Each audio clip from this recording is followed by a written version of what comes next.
214 मार्च को हमारा कक्षा 11वीं का हिंदी विषय का एमपी बोर्ड का वार्षिक परीक्षा का पेपर होने वाला। लगातार मैं आपको तैयारी कराते जा रहा हूं, इसलिए क्रम से मैं आपको इंपॉर्टेंट कवर कराते जा रहा हूं, एक एक टॉपिक कंप्लीट कराते जा रहा हूं। पिछली वीडियो में दोस्तों हमने कहा काव्य बोध का मैंने आपको टॉपिक कवर कराए थे।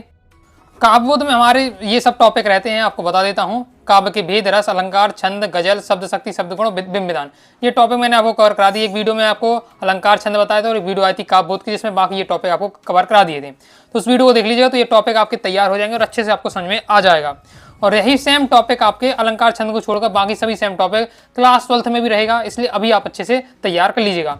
ओके, तो ये सब टॉपिक आपके मैं पढ़ा चुका हूं। और इस वीडियो में हम क्या है, वस्तुनिष्ठ की प्रैक्टिस करने वाले हैं। वस्तुनिष्ठ की है तो ज़्यादा आपको मेहनत नहीं करना है, बस वीडियो को ध्यान से अंदर देख लीजिएगा तो आपके काव्य बोध व्याकरण के भी क्या है, वस्तुनिष्ठ की आपकी पूरी तैयारी हो जाएगी। तो तैयारी में लगन और आत्मविश्वास के बिना सफलता संभव नहीं है।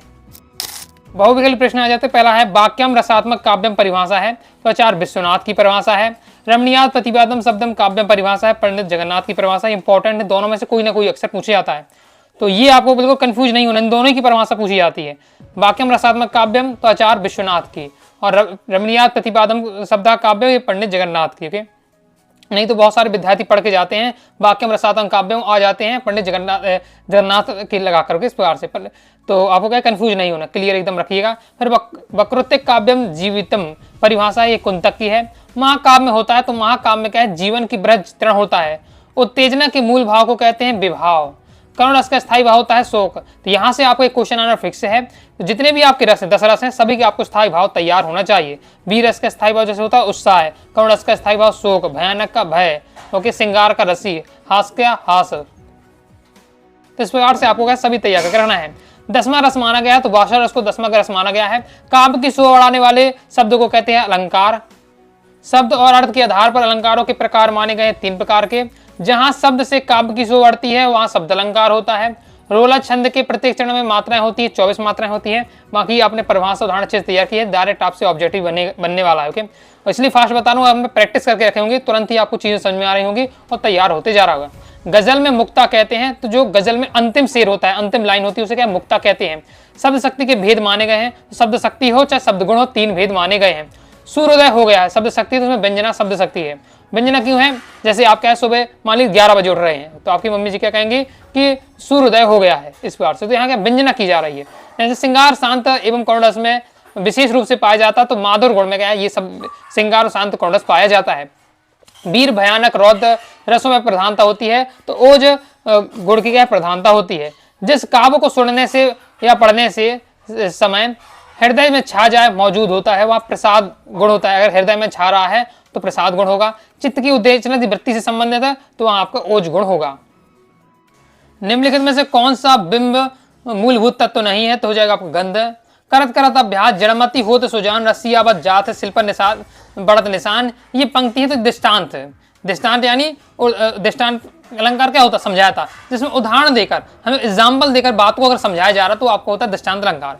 क्योंकि इस लाइन में आप पढ़ेंगे तो ये लाइन हर विद्यार्थी जानता होगा। अगर हम निरंतर अभ्यास करते जाते हैं तो क्या है, हमें हम भी क्या, जो मंदहीन भी क्या बुद्धिहीन बन जाएगा। जिस प्रकार से क्या है, जो कुएं में जो सिल रखी रहती है उसमें रस्सी बार बार चलती है तो उसमें भी निशान पड़ जाते हैं। तो वही उदाहरण देकर हमें बात को समझाया जा रहा है, इसलिए यहाँ क्या दृष्टांत अलंकार होगा। रेगिस्तान की पूर्ति देख लेते हैं। डेडेस ने काव्य स गुणवाद व्यतिकृता पुनः कपानी कहा है, तो ये मम्मट ने कहा था के 2 भेद महाकाव्य और खंड काव्य। तो प्रबंध काव्य के 2 भेद होते हैं, महाकाव्य खंड काव्य। आदि कवि वाल्मीकि कृत रामायण एक है महाकाव्य, जिस काव्य में गद्य तथा पद्य मिश्रित रूप से प्रयुक्त होता है उसे चंपू काव्य बोलते हैं। वीरस का स्थायी भाव होता है उत्साह। संचारी भाव की संख्या होती है 33। सहृदय के हृदय में स्थित अस्थायी भाव को संचारी भाव कहते हैं। आश्रय की बाहर शारीरिक चेष्टाएं अनुभाव कहलाती हैं। काव्यम शोभाकांतम धर्मात् अलंकारम प्रचेतम परिभाषा द्वारा दी गई, तो आचार्य दंडी द्वारा परिभाषा दी गई है। काव्य को सौंदर्य बढ़ाने वाले धर्म को अलंकार कहते हैं। अलंकार के 2 भेद श्लेष और काकू होते हैं। तो वक्रोक्तिक अलंकार के 2 भेद होते हैं, श्लेष और काकू। जहां काव्य में किसी बात को उदाहरण देकर समझाया जाए वहां दृष्टांत अलंकार होता है। मात्रिक और वर्णित भेदों के आधार पर ध्वनियों के क्रम की गति के नियमों को बंधा होता है। तो छंद के मात्रिक और वर्णित भेदों के आधार पर छंद 2 प्रकार के होते हैं, मात्रिक छंद और वर्णिक छंद। जिन छंदों में मात्राओं की गणना की जाती है मात्रिक छंद, और वर्णों की गणना की जाए तो वर्णिक छंद हो जाएगा। गजल की पंक्ति को क्या कहते हैं, मिसरा बोलते हैं, ये इंपॉर्टेंट है। गजल की अंतिम पंक्ति को मिसरा। कुछ आपको अलग से हटके मिलेंगे जो एग्जाम में आपको रखे रहते हैं और अधिकतर विद्यार्थी नहीं बनते हैं, तो उनमें आपको ज्यादा फोकस करना है। बाकी अगर आप लगातार अभ्यास कर रहे हैं तो कुछ ऐसे होंगे जो आपको डायरेक्ट बनते होंगे, ज्यादा आपको पढ़ने की जरूरत नहीं है। गाय पालतू पशु इस वाक्य में शब्द शक्ति है तो अभिधा शब्द शक्ति हो जाएगा। राजा सूरजमल शेर है तो बहादुरी का यहाँ प्रतीक हो रहा है शेर से, इसलिए आपका लक्षण शब्द शक्ति हो जाएगा। माधुर गुण में कोमल वर्णों की प्रधानता होती है। मानवोचित गुणों की अनुकूल ही शब्द गुण भी होते हैं। हे प्रभु आनंददाता ज्ञान हमको दीजिए में प्रसाद गुण हो जाएगा। काव्य में बिंब को क्या शब्द चित्र माना गया है। बिंब के भेद होते हैं तो बिंब के 3 भेद होते हैं। बिंब शब्द अंग्रेजी के इमेज का हिंदी रूपांतरण है। काव्य में कार्य के मूर्तिकरण के लिए सटीक बिंब योजना होती है। पाश्चात्य काव्य शास्त्र में बिंब को कविता का अनिवार्य अंग माना गया है। उमाशंकर जोशी ने कविता बगलों के पंख में चाचुष बिंब का सुंदर प्रयोग किया है। सत्य सत्य देख लेते हैं। प्रबंध काव्य के 2 भेद महाकाव्य खंड काव्य होते हैं, बिल्कुल सत्य है। श्याम नारायण पांडे द्वारा रचित हल्दी घाटी का युद्ध एक सुप्रसिद्ध महाकाव्य है तो असत्य हो जाएगा। हल्दी घाटी का युद्ध एक आपका खंड काव्य, यहाँ महाकाव्य बोला जा रहा है इसलिए असत्य हो जाएगा। महाकाव्य का कलेवर विस्तृत होता है, सत्य है। महाकाव्य में संपूर्ण जीवन का चित्रण होता है, सत्य हो जाएगा।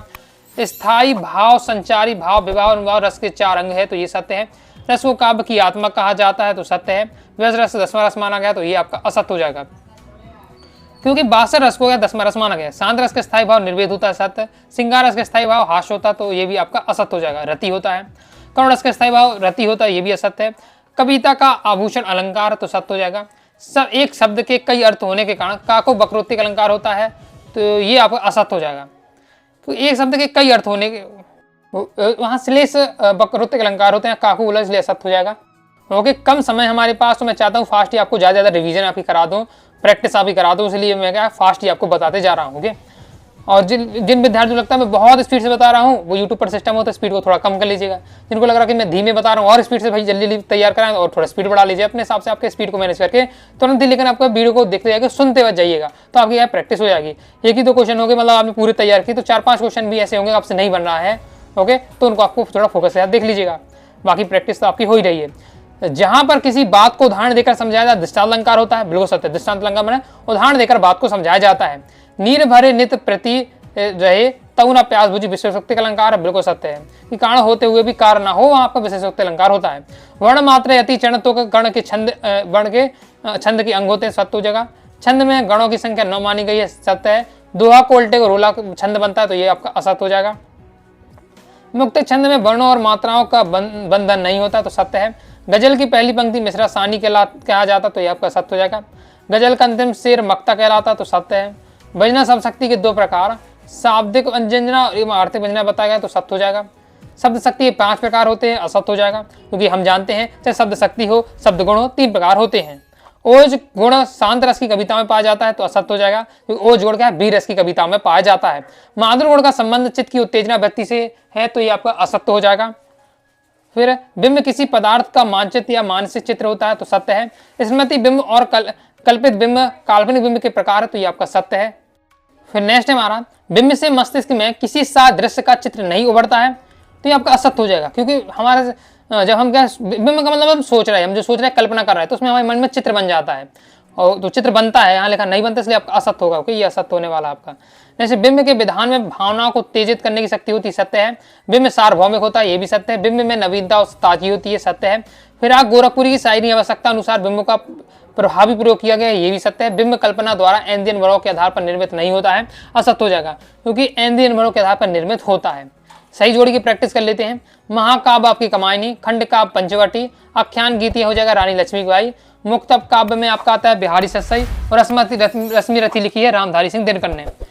फिर स्थायी भाव संबंधी जोड़ी दी है। भयानक रस का हो जाएगा भय, अद्भुत रस का विवश, विवश रस का हो जाएगा आपका जुगुस्सा, शांत रस का हो जाएगा निर्वेद और वात्सल रस का हो जाएगा वात्सल प्रेम। आगे आचार्य दंडी ने 10 शब्द गुण माने हैं। जहां काव्य को सुनने से मन पुलकित हो जाए वहां माधुर होता है। माधुर ओज प्रसाद ये शब्द गुण हैं। रोला में क्या 4 चरण होते हैं। अलंकार आपके कितने हैं, तो अलंकार आपके 3 अलंकार के प्रकार हैं, 3 हैं। मुक्त छंद को कैचुआ छंद बोलते हैं। दृष्टांत का अलग अर्थ होता है आपका उदाहरण। गजल में होता है शेर। शब्द और अर्थ का संबंध शब्द शक्ति, शब्द शक्ति के भेद होते हैं 3। एक शब्द एक वाक्य में उत्तर। काव्य के कितने भेद माने गए हैं? 2 भेद माने गए हैं। विस्तृत कलेवर वाले काव्य को क्या कहते हैं? महाकाव्य कहते हैं। जिस काव्य के छंदों का पूरा पर संबंध ना हो उसे क्या कहते हैं? उसे मुक्तक काव्य कहते हैं।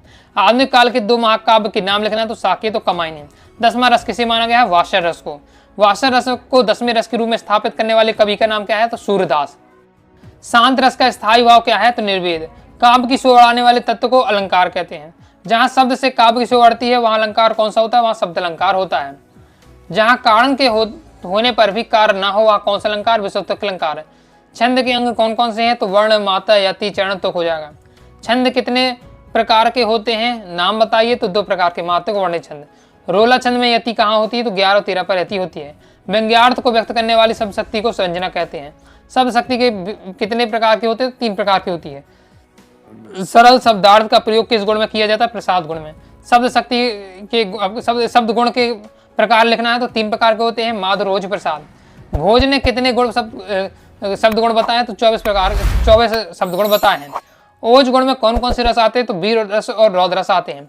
श्रृंगार पर रचना में कौन सा गुण पाया जाता है? माधुर गुण पाया जाता है। फिर नेक्स्ट है, काव्य बिंबास शब्दार्थ माध्यम से कल्पना द्वारा निर्मित एक ऐसी मानव छवि है जिसके मूल भावना की प्रेरणा रहती है। इसकी किसी परिभाषा है? ये परिभाषा है डॉक्टर नगेंद्र की। फिर बिंब के भेद के नाम बताना तो ऐंधी बिंब, काल्पनिक बिंब, प्रेरक, अनुभूति के आधार पर बिंब 3 प्रकार के मुख्य होते हैं। बिंब का शाब्दिक अर्थ होता है मूल रूप प्रदान करना। बिंब का प्रयोग साहित्य में कब होता है? तो आरंभ से ही होते आ रहा है। किस कवि की पहचान एक बिंब धर्मी के रूप में है? तो शमशेर बहादुर सिंह। ऐंधी बिंब के प्रकार तो ये आपके दिए हुए हैं। प्रेरक, अनुभूति के आधार पर बिंब तो ये आपके दिए हुए हैं, तैयार कर लीजिएगा। और यहाँ आपने देखा तैयारी के दौरान बहुत चीजें, शब्द गुण होते हैं आपके 3 प्रकार के, शब्द शक्ति होते हैं 3 प्रकार के। ओके, वो जो आपका माधुर्य, प्रसाद, इस प्रकार से हमने क्या है देखा कि ये इसी टाइप क्वेश्चन सही जोड़ी में देखा, एक शब्द एक वाक्य में देखा हमने, और आपके सत्ता में देखा, और एक विकल्प में देखा। यानी एक ही हमने टॉपिक को पढ़कर कितने तरीके से आपको क्वेश्चन को देखना, हर तरीके से, हर टॉपिक को मैंने हर तरीके से आपको बताया। चाहे सत्ता ने पूछे, जोड़ी में पूछे, एक वाक्य ने पूछे, मैंने इस तरीके से क्यों घुमाया है ताकि आपको किसी भी तरीके से पूछे तो आपसे आसानी से बन जाए। और बाकी टॉपिक आपने तैयार की होगी तो बहुत आसानी से आपको सबसे चीज समझ में आ गई, ऑब्जेक्ट आपके कंप्लीट हो गए हैं। इसी से आपका 100% आने वाला, क्योंकि हर प्रकार का मैंने यहाँ आपके ऑब्जेक्ट कवर करा दिया है। तो आइए दोस्तों, आपको वीडियो पसंद लाइक करें, सब्सक्राइब जरूर करिए, साथ ही टाइम से व्हाट्सएप ज्वाइन कर लीजिएगा। डाउट आता है कमेंट में जरूर पूछ लीजिएगा। प्रॉपर तैयारी करना चाहते हैं तो क्लास 11th हिंदी वार्षिक परीक्षा इंपॉर्टेंट क्वेश्चन के नाम से प्लेलिस्ट है, प्लेलिस्ट पे जाकर क्रम से वीडियो देखकर आप तैयारी कर सकते हैं।